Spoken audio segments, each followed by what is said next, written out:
Hello there.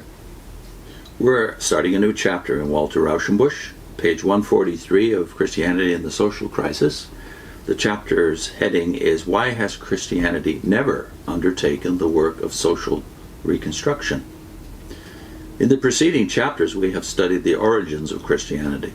It rested historically on the religion of the Hebrew prophets, and the great aim of the prophets was to constitute the social and political life of their nation in accordance with the will of God. The fundamental purpose of Jesus was the establishment of the kingdom of God, which involved a thorough regeneration and reconstitution of social life. Primitive Christianity cherished an ardent hope of a radically new era, and within its limits sought to realize a social life on a new moral basis. Thus Christianity as a historical movement was launched with all the purpose and hope, all the impetus and power of a great revolutionary movement pledged to change the world as it is into the world as it ought to be. The organization in which this movement was embodied, after 3 centuries of obscurity and oppression, rose triumphant to be the dominant power of the civilized world. Christian churches were scattered broadcast over the Roman Empire. Their numbers were so great and their organization so flexible and tenacious that the final attempts of the empire to uproot the church proved futile, and the empire capitulated and made terms. Christianity supplanted heathenism as the state religion of the empire. Its churches were endowed with the ancient properties and rights of the temples. Its clergy were given immunity from the taxes and exactions which crushed all other classes. Its members filled the civil service. Its great bishops had the ear of the men in power.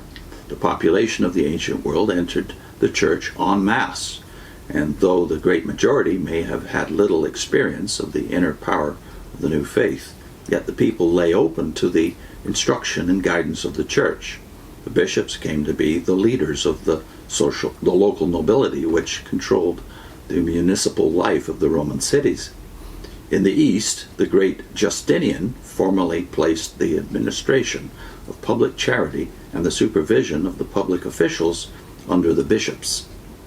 When the machinery of imperial administration broke down in the provinces under the invasion of the barbarians in the 5th century, the machinery of the church remained unbroken.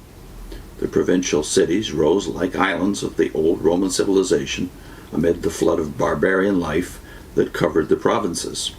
And in the cities, the bishops were the leaders, the protectors of the poor, and the organizers of the forces of law and order. Amid the general disorder and insecurity, the church offered the stable points and thereby gathered power to itself. Ancient families became extinct, and the church became the heir of their lands and slaves and serfs. Small proprietors sought security by committing their lands to the church and becoming its tenants. The landed wealth of the church alone sufficed to make it a power of the highest rank in the feudal system of the Middle Ages, in which all power finally rested on the possession of the land. Bishops and abbots became feudal dignitaries, sometimes almost sovereign princes in their own domains, and always with a potent voice in the government of their nations. The Pope became a sovereign over a large part of Italy, and his material power and spiritual influence were so vast that he could wrestle on even terms for supremacy with the emperors. The church was the preserver of the remnants of intellectual culture, the sole schoolmistress of the raw peoples. Her clergy long had almost a monopoly of education, and were the secretaries of the nobles, the chancellors, and prime ministers of kings. The church had its own law code and its own law courts, which were supreme over the clergy and had large rights of jurisdiction even over the laity, so that it could develop and give effect to its own ideas of law and right. Throughout the Middle Ages, the sway of the church over the moral and spiritual life of the people, her power to inspire and direct their enthusiasms and energies, her chance for molding their conceptions of life, were amazing and unparalleled by any other force. In modern life, the relation between church and state has grown looser.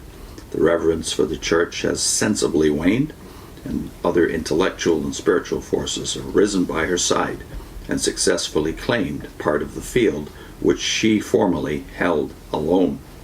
But the potential efficiency of the Church in affecting public opinion and custom is still almost incalculable, even in the least religious countries of Europe. In our own country, if the Church directed its full available force against any social wrong, there's probably nothing that could stand up against it. And a very great change since he wrote these words around 1907.